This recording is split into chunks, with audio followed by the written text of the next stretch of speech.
Salmo 31, acompanhe comigo alguns versículos, que são os versículos que o autor da revista escolheu como base da sua reflexão e que são muito importantes.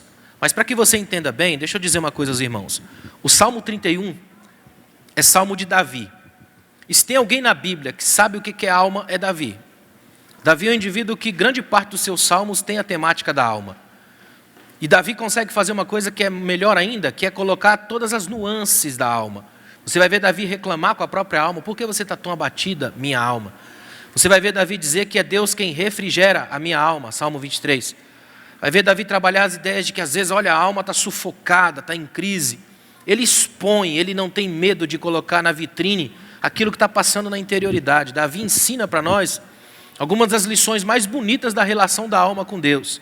Que ela é uma relação furiosa, turbulenta, que aquilo que, como disse um pastor antigo, toca a minha pele, de algum modo ajeita e atinge a minha alma. Então, Davi vai mostrar para a gente, assim, com nuances tremendas, o que a alma mostra, o que ela sente, como passa, como se comporta, e tudo isso. Nesses versículos em especial que ele escolheu no Salmo 31, tem algumas dessas coisas que são muito importantes para a gente. Acompanhe comigo. Por exemplo, Salmo 31, versículo 2. Inclina teus ouvidos para mim, é uma expressão muito judaica, isso aqui é quase uma gíria judaica. Inclinar os ouvidos aqui é a atuação do pai para com a criança pequena. Abaixa e inclina o ouvido. É esse o jeito que Davi está pedindo para Deus: Senhor, vem aqui e abaixa até a minha direção, uma vez que eu sou pequeno demais para te encontrar aí na tua dimensão. Vem aqui e escuta o meu falar, o meu gemer. Olha que incrível. Inclina os teus ouvidos para mim. Livra-me depressa. Sê minha rocha de refúgio, uma fortaleza poderosa para me salvar. Ele começa a mostrar metáforas de guerra, de que conhecia na época. Rocha, fortaleza. A ideia é: eu estou sentindo que a minha alma está fragmentada, invadida, que há pontos na minha alma de vulnerabilidade, de que algumas coisas podem me tirar do foco, do centro. Eu sinto que preciso de fortaleza, forças. Vou fazer um parênteses para dizer uma coisa muito importante aqui, ó. As orações mais tremendas da nossa alma são as mais honestas possíveis. São aquelas que fogem de clichês religiosos. São aquelas que não tentam ensinar Deus a ser Deus. São aquelas que dizem para Ele o que a alma está de fato sentindo. Falas da alma. Por isso que a gente tem na Bíblia o livro dos Salmos, repleto de falas da alma. Se você quiser sentir as falas mais absurdas, as mais íntimas da vida, leia o livro dos Salmos. Ele é terapia perfeita. E no nosso formato de Bíblia, eu acho incrível o lugar que ele ficou. Que ele ficou literalmente entre Eclesiastes, por exemplo, e Provérbios por ali. Ou seja, a piração da vida, a coisa complicada, o dia que a gente está na sabedoria e os remédios da alma. Os salmos seriam a farmácia da espiritualidade, bem no meio da nossa Bíblia, para a gente ter um pouco mais de vislumbre da graça de Deus sobre nossa alma. Amém, irmãos? Até aqui? Olha o versículo 5. Ele continua na oração e agora dá um passo radical de entrega. Olha o verso 5. Entrego o meu espírito nas tuas mãos, tu me remiste, ó Senhor, Deus da verdade. Por isso eu disse que as grandes orações são honestas, porque a verdade nada mais é do que esse reflexo máximo da própria glória de Deus. E Deus se reconhece quando enxerga a verdade. Verso 7. Eu me alegrarei, aí ele coloca uma gradação no sentido da alegria. Eu me alegrarei e me regozijarei. Um termo que Paulo usa muito nas suas cartas, regozijo, que tem um indicativo nas cartas de Paulo de quem saía pela rua fazendo festa. Se a gente fosse levar ao pé da letra, quando Paulo manda regozijar, o senso de Paulo é que nós é que deveríamos sair pela rua e fazendo festa. Essa é a ideia de Paulo. E a ideia que Davi coloca aqui, ó. Eu me alegrarei, versículo 7, e me regozijarei, só que tem um detalhe aí que é fundamental. No teu amor. A alegria e o regozijo do cristão são os únicos que de fato têm uma base existencial de ser. Ou seja, nós não nos alegramos apenas porque recebemos uma coisa, apenas porque ganhamos aqui um negócio diferente, ou apenas porque aconteceu algo que a gente tanto esperava. Esses são pontos momentâneos de alegria. O que Davi coloca aqui, Paulo vai replicar nas suas cartas, é que a nossa alegria, o nosso regozijo tem base no ser de Deus. O que significa que Deus nunca acaba, portanto a nossa alegria nunca tem fim. Ela até tem pausas, mas ela não termina, porque a base dela é o amor de Deus. Olha que tremendo, versículo 7. Eu me alegrarei e me regozijarei no teu amor, pois tens visto minha aflição, tens conhecido minhas angústias. A ideia é muito profunda. Eu acho libertador a gente olhar para isso aqui, ó.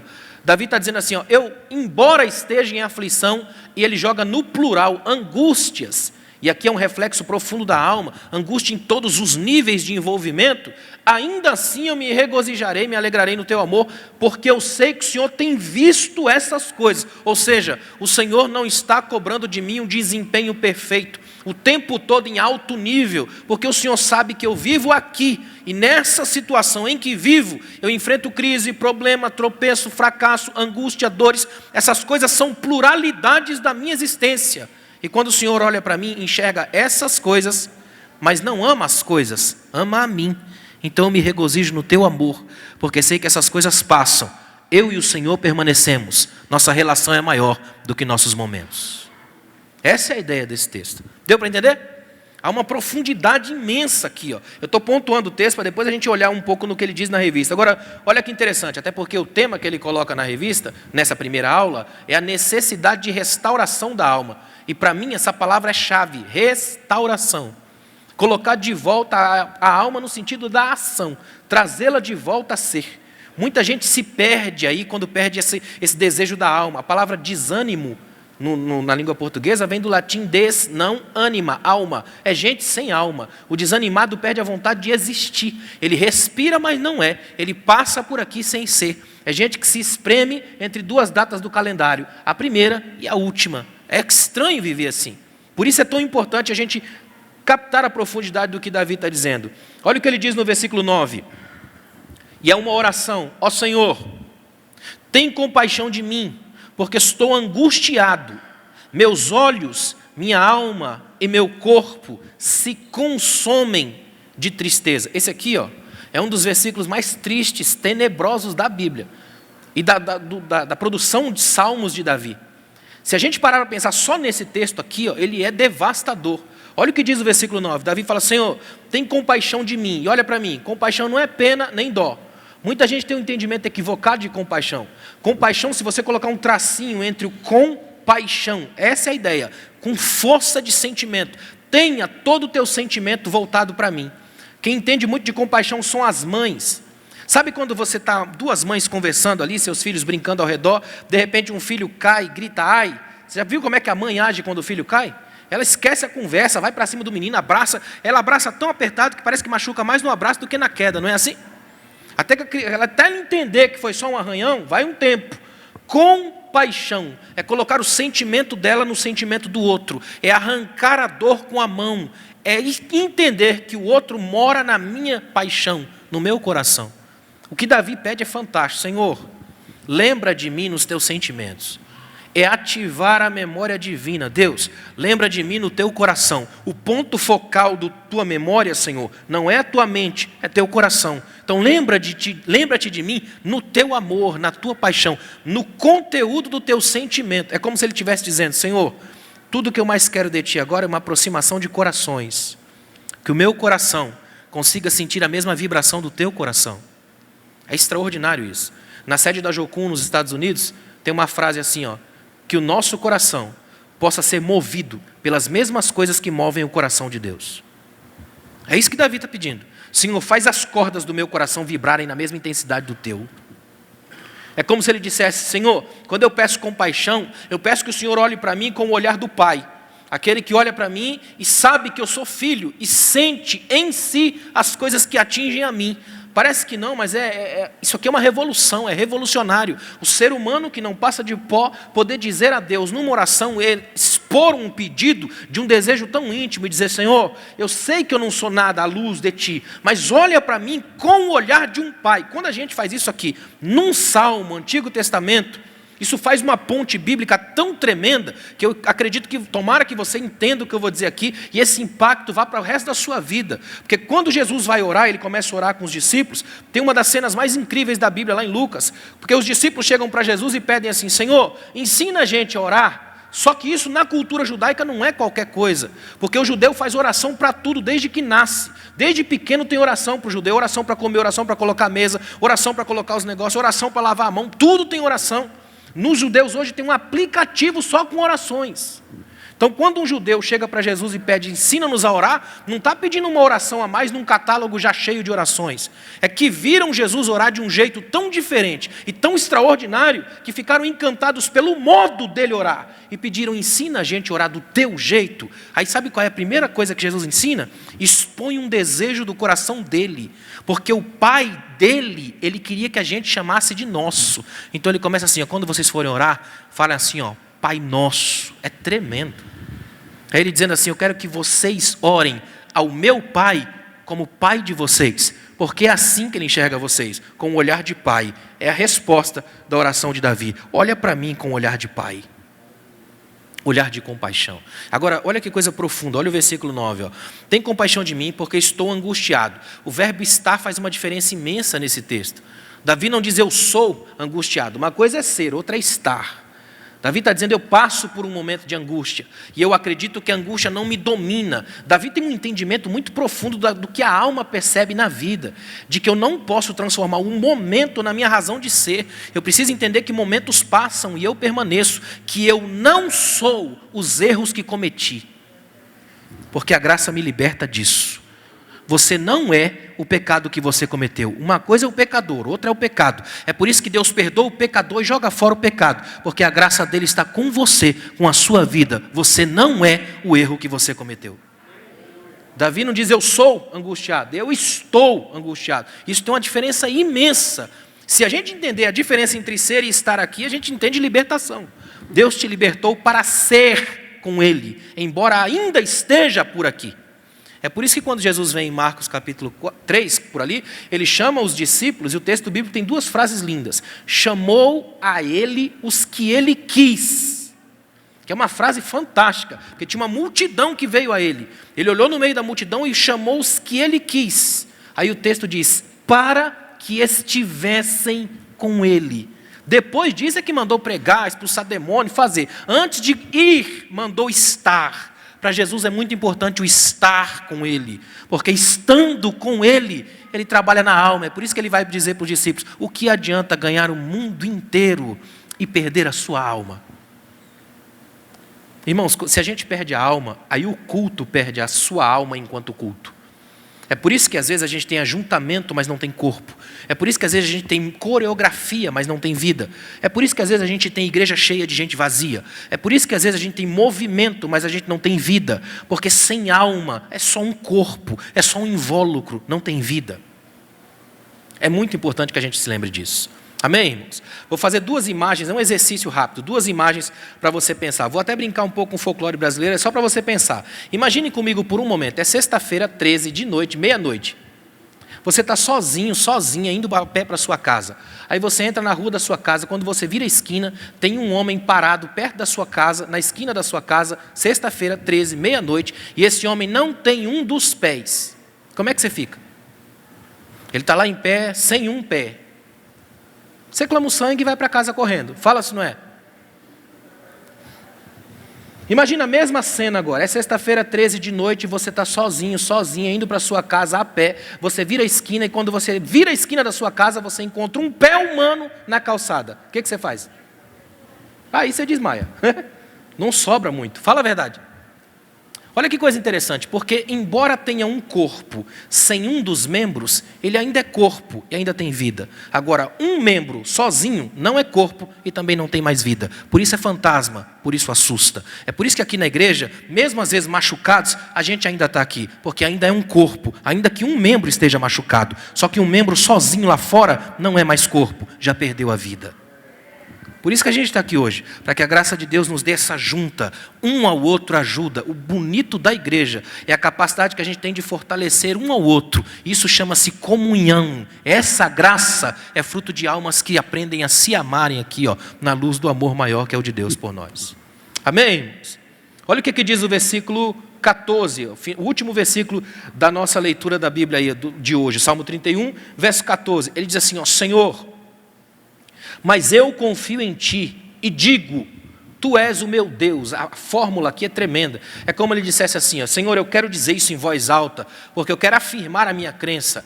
Eu digo em voz alta porque eu quero unificar tudo. A minha relação contigo, Espírito. Eu quero dizer que a minha alma descansa no Senhor. E eu falo, eu uso a minha boca, a minha fala, a minha voz, corpo, alma e espírito, na mesma intensidade, porque eu creio que o Senhor, na integralidade do teu ser, trabalha na integralidade do meu. Não há meio termo, é tudo em todos. É assim que Deus trabalha.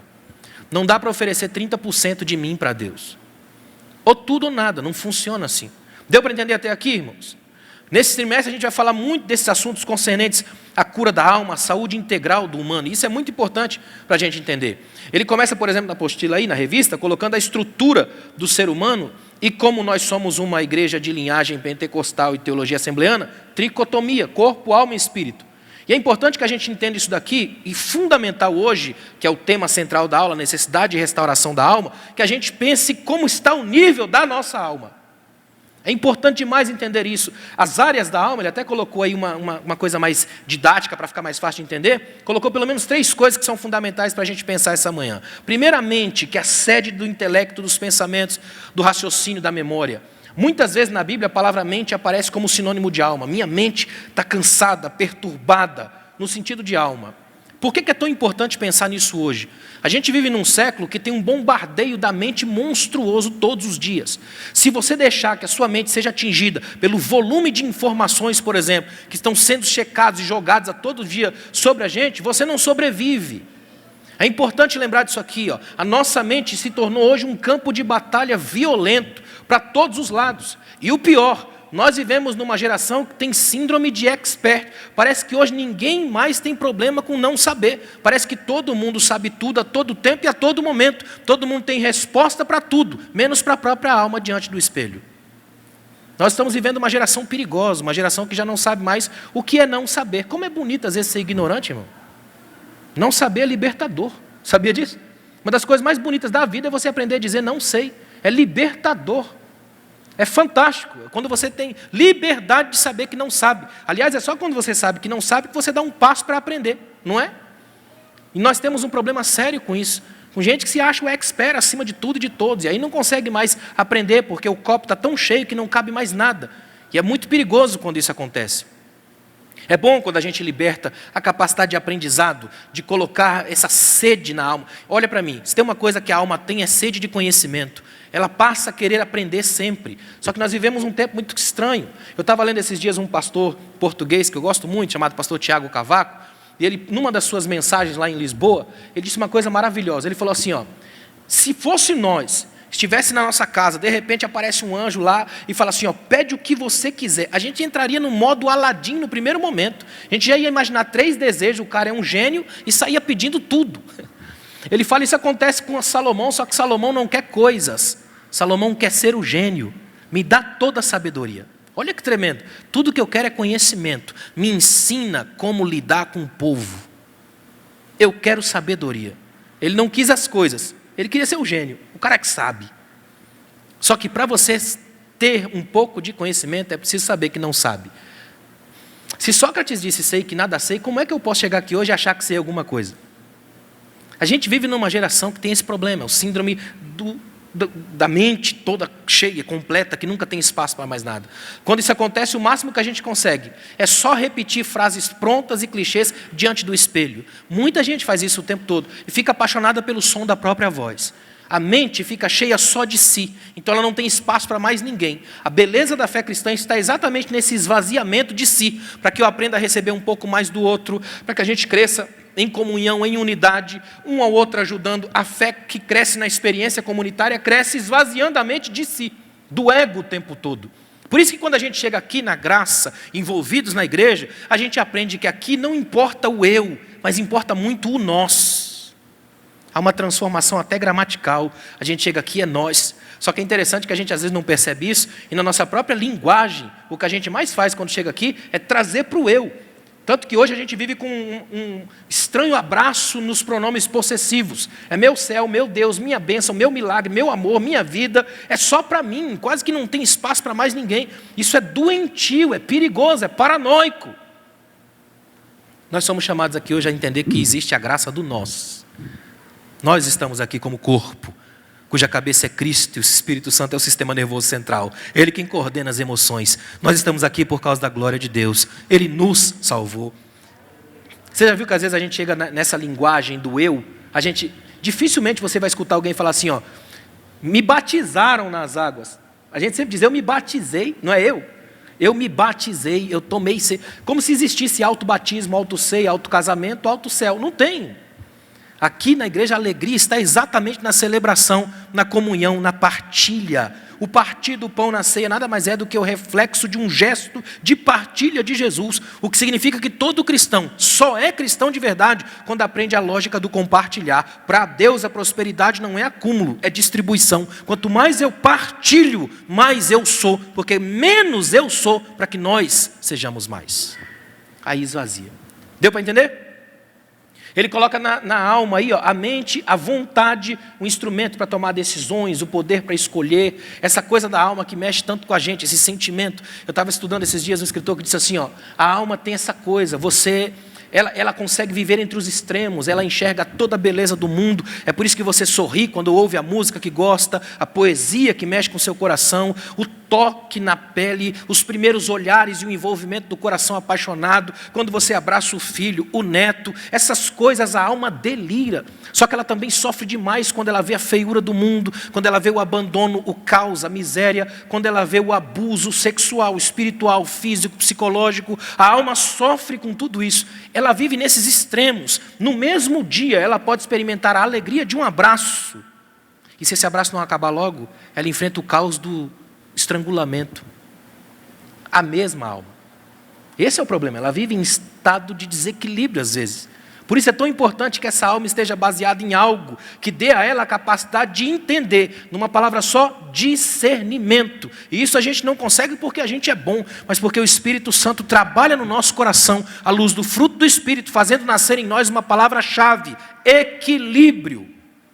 Se você quiser sinal de que alguém na igreja é profundamente usado por Deus, não é o quanto ela consegue profetizar ou virar do avesso, é o quanto ela é equilibrada. Não há maior sinal de Deus numa alma do que o equilíbrio. Crentes equilibrados são crentes em quem Deus está trabalhando profundamente na alma. Aliás, irmão, vou fazer um parênteses doloroso aqui, coisa de alma. Pouca coisa é mais nociva à igreja do que crentes desequilibrados. E se esse crente desequilibrado mantém o microfone na mão, é pior ainda. Pouca coisa é mais nociva na fé cristã, na construção da fé, na espiritualidade, nas conversas que há entre as pessoas, do que um cristão desequilibrado. Um cristão desequilibrado, ele é um antitestemunho, ele é uma contradição ambulante.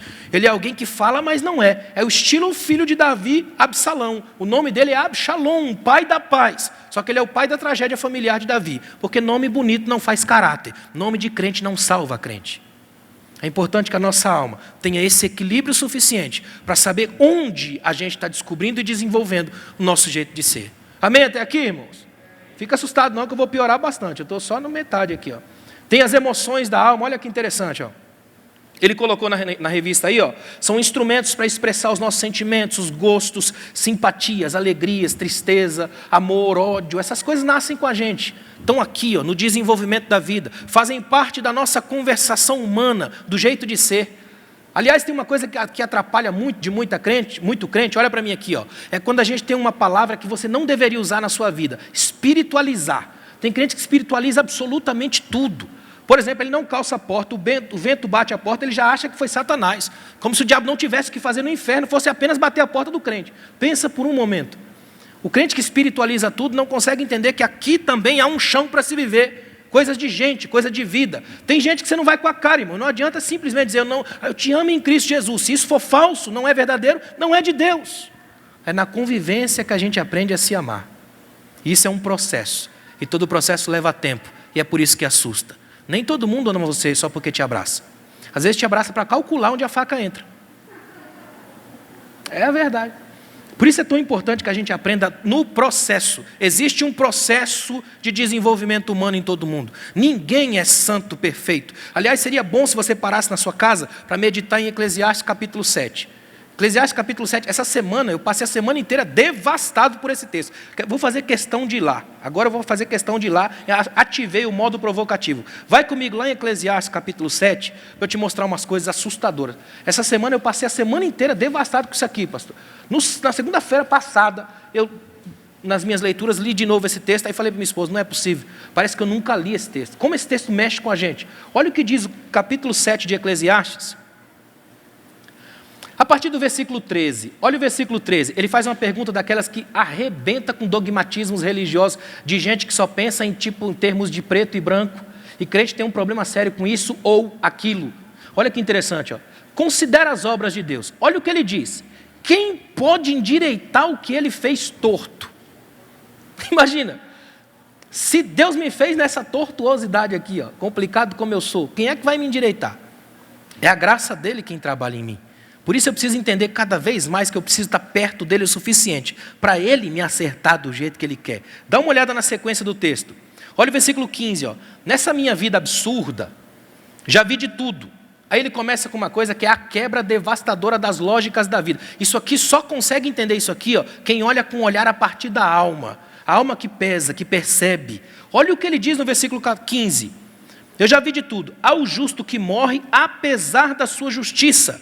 E ao ímpio que tem vida longa, apesar da sua maldade. Ele arrebenta com as lógicas de certo e errado. Ele está dizendo assim, não é porque você é justo, perfeito e legal, que você vai viver até os 912 anos.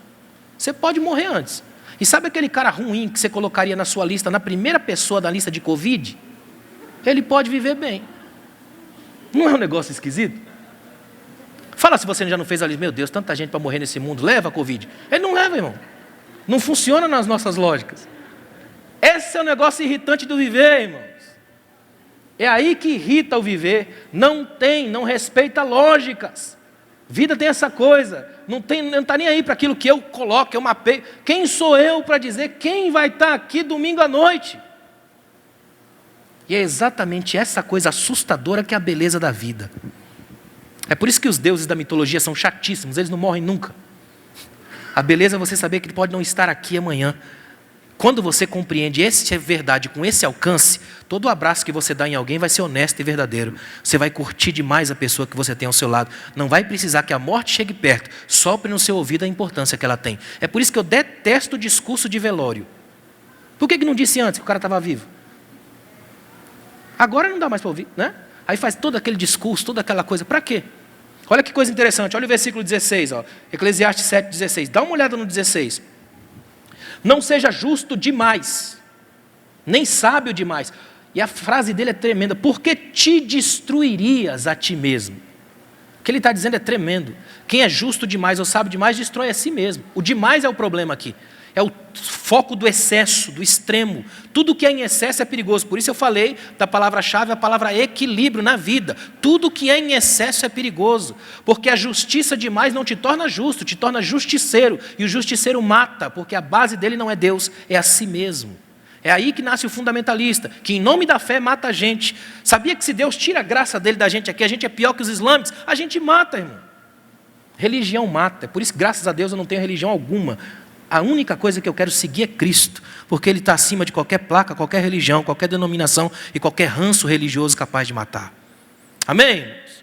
Não fica achando que você vai chegar no céu e vai ter uma plaquinha. Membros da Assembleia de Deus virem à direita. Funciona não. Tem gente que acha realmente isso. Chegar lá vai ter um lugar só para mim. Esses dias eu estava lendo um negócio, olha que tremendo, vou fazer uma pausa aqui. Ó. Eu estava lendo um livro, o escritor colocou assim, ele contou uma parábola, uma experiência, né? Ele contou de um pastor de uma grande igreja. E esse pastor teve um sonho, dormiu à noite, teve um sonho. No sonho, ele viu um irmão que de fato congregava na igreja dele, só que só ia no domingo. O domingueiro clássico, só que no caso dele de verdade, porque trabalhava mesmo, só podia ir no domingo. Não o domingueiro de ocasião, o domingueiro de mochila nas costas, o domingueiro, né, turista. É aquele domingueiro de verdade. Aí o que ele fez? Ele dormiu, sonhou, e quando ele sonhou, ele se viu entrando no céu, chegando no céu. Agora deixa eu fazer um parênteses dentro do parênteses. Pelo amor de Deus, isso aqui é um sonho. Amém, irmãos? Deu para entender? É século XXI, tem que desenhar. É sonho. Não vai dizer que eu estou inventando a teoria. Pelo amor do Pai. Ele sonhou, estava entrando no céu. Quando chegou no céu, o anjo olhou para ele. Nome. Aí ele falou, pastor fulano de tal. Aí o anjo de novo. Nome. Pastor fulano de tal. Nome. Aí ele esqueceu que lá no céu não tem essa coisa de título. Título é coisa nossa aqui. Aí falou o nome dele sem o pastor, pôde entrar. Pronto, seu nome está aqui. Quando ele entrou, ele foi para um departamento. Deram para ele lá um rodo e uma vassoura para ele limpar uma área. E ele já sem graça, limpando, não estava muito acostumado com aquilo. De repente, dá uma olhada ao redor, ele vê lá em cima um lugar maravilhoso, espetacular, alto nível. Quem que ele encontra lá? Justo o domingueiro lá do canto, sentado, sendo servido, trazendo comida para ele. Imediatamente ele falou, não é possível, está errado. Chamou o anjo lá, vem cá. Tem algum erro aí no arquivo, colocaram errado, não é possível. Eu sou pastor desse cara, a minha igreja lá é a maior igreja da região. Esse cara só vai no domingo, nunca aparece lá, não faz nada no culto, ele não tem nenhum tipo de ação na igreja. Tem alguma coisa errada, eu acho que inverteram o processo, pode olhar lá. Aí o anjo falou, não, de fato, eu vou explicar o que é. Foi explicar, ele acordou. Bem-vindos à vida. Não é assim? Quando a gente sonha, quando na melhor parte a gente acorda? Já percebeu isso? Aí ele não aguenta, é quinta-feira, ele não vê a hora de chegar domingo para ir na igreja conversar com o irmão e descobrir o segredo do irmão. Quando ele chega no domingo à noite, a primeira coisa que ele faz é passar pela cadeira e ver o irmão, já fala, vem comigo aqui na minha sala, tenho que conversar com você. O irmão já levanta sem graça, meu Deus, o que eu fiz, né? Ele entra na sala, senta, o pastor fala para ele assim, o que você faz para Deus? Assim, a queima-roupa, o que você faz para Deus? Falou, pastor, eu não faço nada. Ele falou, sabia, estava errado. Na hora que o anjo ia me explicar, eu acordei. Ele falou, mas tem uma coisa, pastor, o senhor sabe que eu só posso vir no domingo e o senhor me conhece, sabe que eu trabalho e meu trabalho não me permite estar aqui nos outros dias. Só que eu vou dizer uma coisa para o senhor, onde eu trabalho sozinho na repartição, não tem ninguém perto de mim, porque meu trabalho é difícil de fazer. Então eu tenho tempo, pastor, e eu passo o dia inteiro, de segunda a sábado, orando pelo senhor. Eu fico dizendo, Deus, o senhor sabe como eu amo quando meu pastor pega o microfone para pregar. Como eu amo ouvir aquele homem, Senhor. Dá uma palavra para o meu pastor. Honre o meu pastor. Cuide da família do meu pastor. Eu passo a semana toda orando pelo Senhor. Aí chega o domingo, eu não vejo a hora de acabar o louvor para o Senhor pregar logo. Eu fico lá com o coração na mão. Prega, pastor. Aí o pastor entendeu. O que vale para Deus? Não é a capacidade que eu tenho de juntar um monte de coisas por aqui. É simplesmente a capacidade que eu tenho de amar as pessoas que nem olham para mim direito. A alma tem essa celebração. Uma coisa interessante, na própria revista ele fala do Espírito, essa sede dos nossos envolvimentos com Deus, a nossa espiritualidade, fala da alma, essa coisa toda que eu estou montando aqui, e ele também pontua uma ideia importantíssima que é o corpo. O corpo é extremamente importante e mereceria uma aula inteira só do corpo. Porque se tem uma fé, uma religião, vamos colocar o termo, que trabalha o corpo com extrema importância, é a fé cristã. Na fé cristã o corpo é alguma coisa, muito importante. Tanto que ele é o nosso Deus, é um Deus que experimentou um corpo. Esteve aqui enquanto corpo. É fantástico isso. Nosso corpo é alguma coisa. Ele é templo do Espírito Santo e essa imagem usada por Paulo é espetacular. A mesma coisa que a gente deve ter em relação ao templo parede, deve ter em relação ao templo corpo. Porque quando Jesus disse que nós somos, olhando para Pedro, diz assim, tu és Pedro, sobre esta pedra edificarei a minha igreja, Jesus disse uma coisa e a gente entendeu outra. Jesus deixou bem claro que a partir de agora, nós somos a igreja dos Pedros, não das pedras. Só que a gente ainda ama as pedras e esquece dos Pedros. Nós somos hoje os Pedros, as pedras religiosas e espirituais. Somos o templo onde o Espírito Santo habita. Teve um teólogo inglês que disse que nós somos o endereço de Deus. Que frase bonita. Onde Deus mora? Mora aqui. Eu sou o templo do Espírito Santo. O CEP da graça. O endereço de Deus. Deus mora em você. Se você entender isso, muito da piração para. Porque é Deus quem habita aí. Se Deus habita aí, pode ter certeza que alguma coisa Ele vai fazer. Porque Ele é o Senhor que amplia a tenda quando vem morar. Ele não mora sozinho. O céu mora com Ele. Habita dentro do seu peito. Tudo isso é uma diferença muito grande na vida da gente. Primeiro porque nós somos obra-prima da criação. Ele cria um lugar apropriado para a gente, terra, um ambiente para a gente viver. Eu acho tão bonito lá na narrativa da criação, Deus prepara um jardim, é fantástico isso. Faz um jardim, e tem um detalhe em Gênesis, e vocês me conhecem, eu sou extremamente detalhista. Tem um detalhe em Gênesis que para mim é maravilhoso. O texto não diz que Deus criou um jardim, diz que Ele plantou um. É lindo demais, plantar o jardim, é colocar a mão na massa, é sentir a terra, e já que estava com a mão na terra, resolveu fazer a gente. Olha que coisa fantástica é isso, um Deus que vai trabalhando com detalhes, com a criação bonita, um Deus artístico. Acho que é por isso que os artistas têm essa capacidade de captar coisas muito profundas da fé, porque Deus se revela em ato artístico, tanto que Ele criou e deixou o princípio criativo no mundo. Já pensou se Deus cria, sai e leva consigo o princípio criativo? Ele criou, mas deixou o princípio criativo aqui. É por isso que até hoje uma macieira não produz uma maçã, mas várias. Ele deixou a graça na semente. É ato criativo. Eu acredito que a igreja tinha que resgatar uma espécie de artistério, ministério do artista, porque através da arte a gente já capta muito da graça de Deus. E a gente tem perdido isso durante muito tempo. No máximo que algumas igrejas conseguem fazer é um mini teatro tosco e sem graça, tentando causar medo em alguém. Já viram? Como se Jesus salvasse a igreja pelo medo. Ele salva pelo amor, porque o verdadeiro amor lança fora o medo. Você não vai ver Jesus fazer terrorismo psicológico com ninguém. A ideia central da graça não é essa. Não preciso me preocupar com o que está acontecendo nas hostes infernais. Eles que morram para lá. Nós estamos aqui hoje pela graça. E o mais importante é saber que é para céu, é por Ele, para a glória dEle que a gente existe. Isso é importante a gente entender.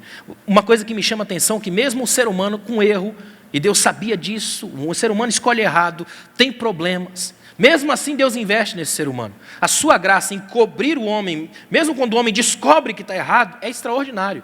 Um Deus que vem, cobre o homem, está com ele, ajuda ele, conversa com ele, entende o problema, mesmo com toda a guerra psicológica que acontece, o homem descobre nu, um medo, uma vergonha, está aí um sentimento que veio para o mundo, com a bagagem do pecado, que até hoje destrói gente, é o sentimento da vergonha.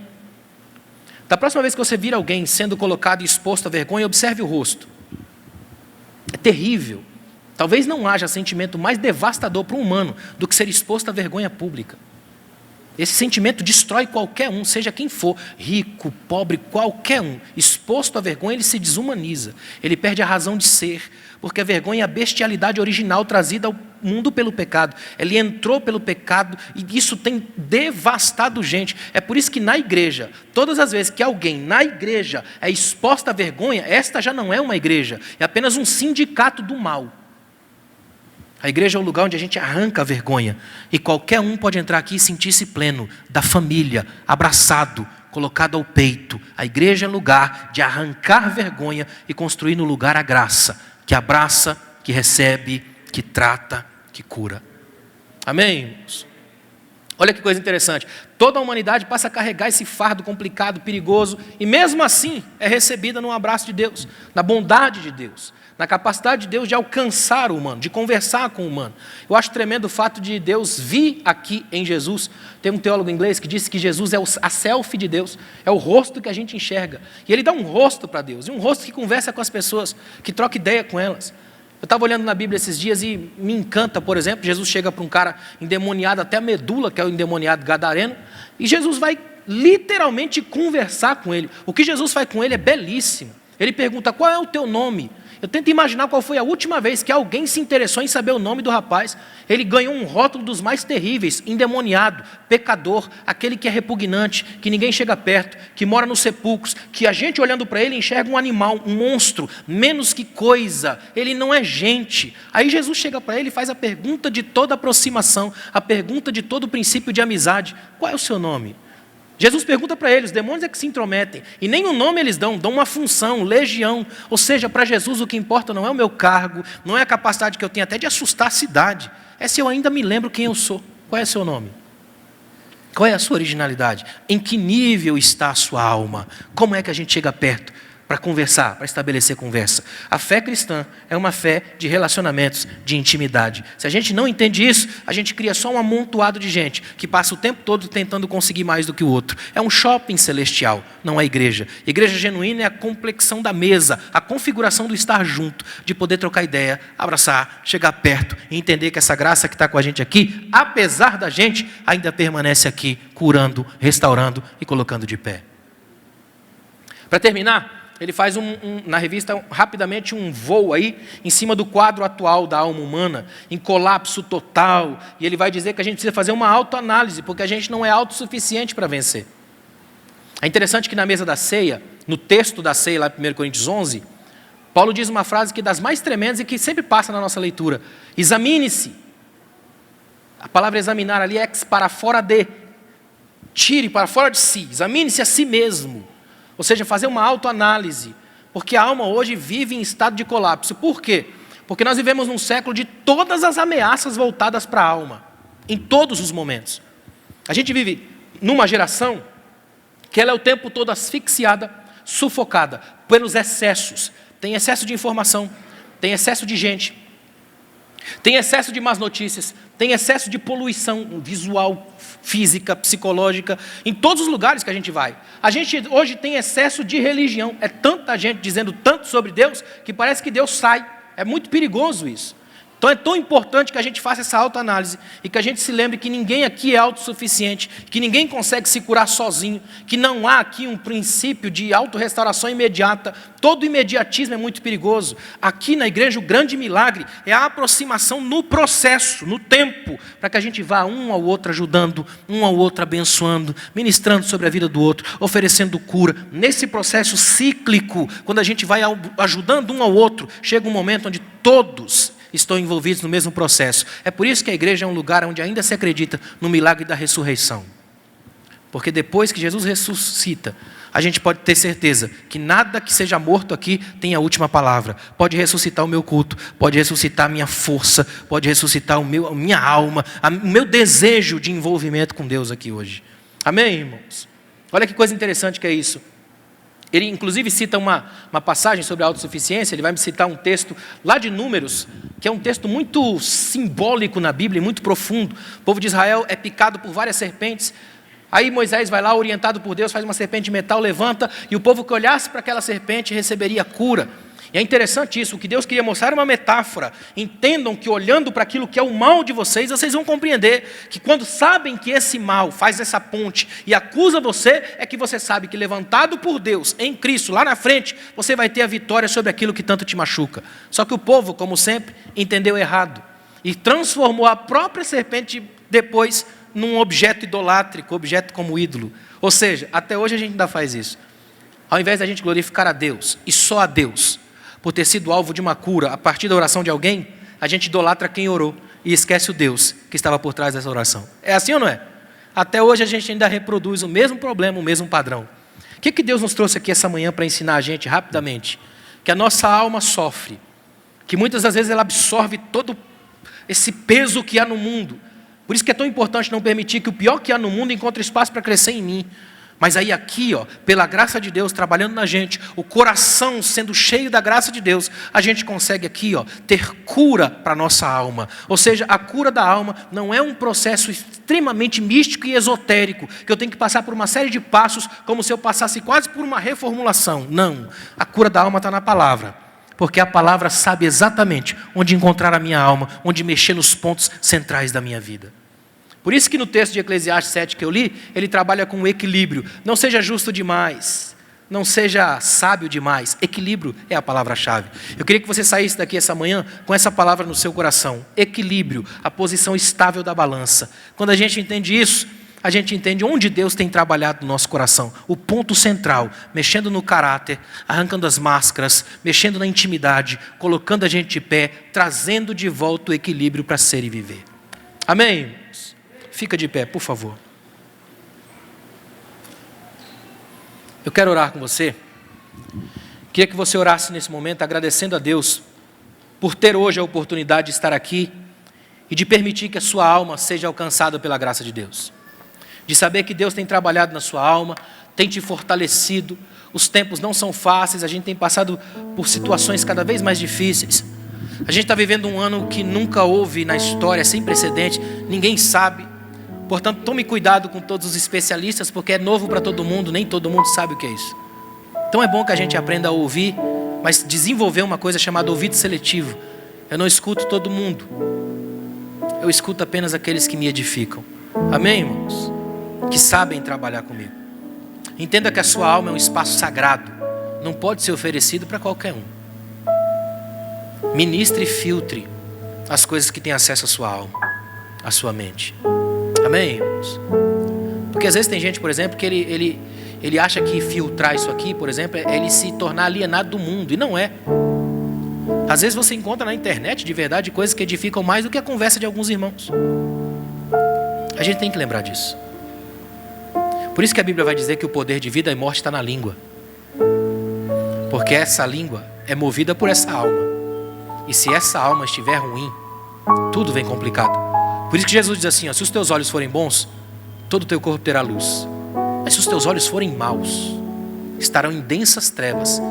E quão profundas trevas serão. Que Deus cure os nossos olhos essa manhã. Porque se Ele curar os nossos olhos, como diria Irineu, bispo do primeiro século da igreja, quem tem os olhos curados, tem os olhos da graça. E quem tem os olhos da graça, enxergam Deus em qualquer lugar. Amém? Obrigado, Deus, por essa manhã. Obrigado pela oportunidade de estar aqui, de refletir com os teus servos. Mais do que tudo, de ter a nossa alma alimentada essa manhã com a tua palavra, pois não há alimento maior, mais profundo, com mais densidade, com mais conteúdo que a tua palavra. E a alma tem fome disso. Ensina-nos a mantermos as nossas almas fixadas em ti, sabendo que temos a necessidade da restauração dessa alma e carecemos tanto de ti. Livra-nos do amontoado, dos excessos, dessa coisa que suja, que machuca a alma. E se porventura essa manhã tiver alguém aqui com a alma ferida, machucada, dolorida, passa o bálsamo da tua graça, porque nada pode curar uma alma batida, senão o Senhor, que é o autor dela e a conhece tão bem. Obrigado, Senhor, por mais este dia, em nome de Jesus. Amém. Deus abençoe, irmãos. Obrigado.